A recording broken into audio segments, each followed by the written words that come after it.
Assalamualaikum warahmatullahi wabarakatuh. Tuan-tuan dan puan-puan yang dirahmati oleh Allah SWT, mari kita tingkatkan kesyukuran kepada Allah SWT atas nikmat yang diberikan dan juga peluang untuk bertaubat dan mengucapi syurga Allah SWT.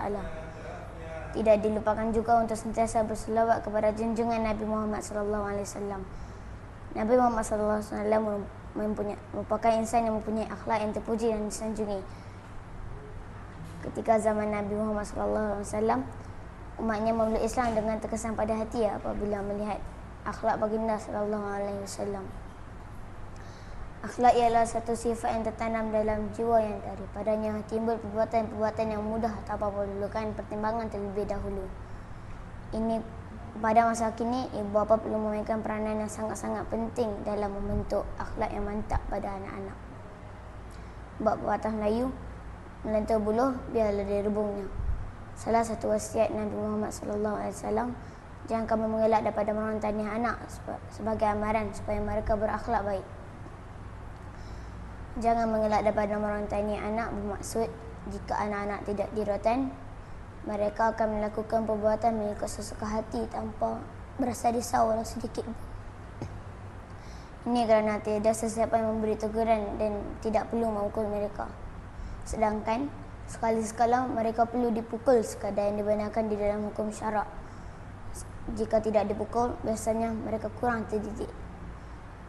Dewasa ini, kerana terlalu sayangkan anak, ibu bapa tidak memberi amaran dan peringatan sejak peringkat awal lagi. Setelah mereka sebati dengan kelakuan yang buruk, barulah kita mula mengadu hal mereka. Ini bukan tanda sayangkan anak, tidak mencegah daripada anak-anak berkelakuan buruk dan menganggap merontani anak bertentangan dengan sifat kasih sayang. Ini merupakan satu kesilapan yang besar terhadap mereka. Sanggupkah seseorang yang bijak membiarkan anaknya tidak membenarkan anaknya menjalani pembedahan kerana takut akan menyusahkan dan melukakan anaknya menggunakan pisau pembedahan? Sudah tentu dia membenarkan anaknya menjalani pembedahan walaupun anaknya menangis dan tidak mahu dirawat. Terdapat dalam banyak hadis, Rasulullah SAW menyayangkan ibu bapa supaya menyuruh anak-anak yang berumur 7 tahun mendirikan solat dan anak-anak yang berumur 10 tahun merontan mereka jika mereka masih tidak mahu mendirikan solat. Daripada Sayyidina Abdullah bin Mas'ud radhiyallahu anhuma bersabda, awasilah solat anak-anak, didiklah mereka dengan budi pekerti dan tingkah laku yang baik. Konklusinya, saya ingin menyimpulkan betapa pentingnya peranan ibu bapa dalam membentuk akhlak yang mulia kepada anak-anak.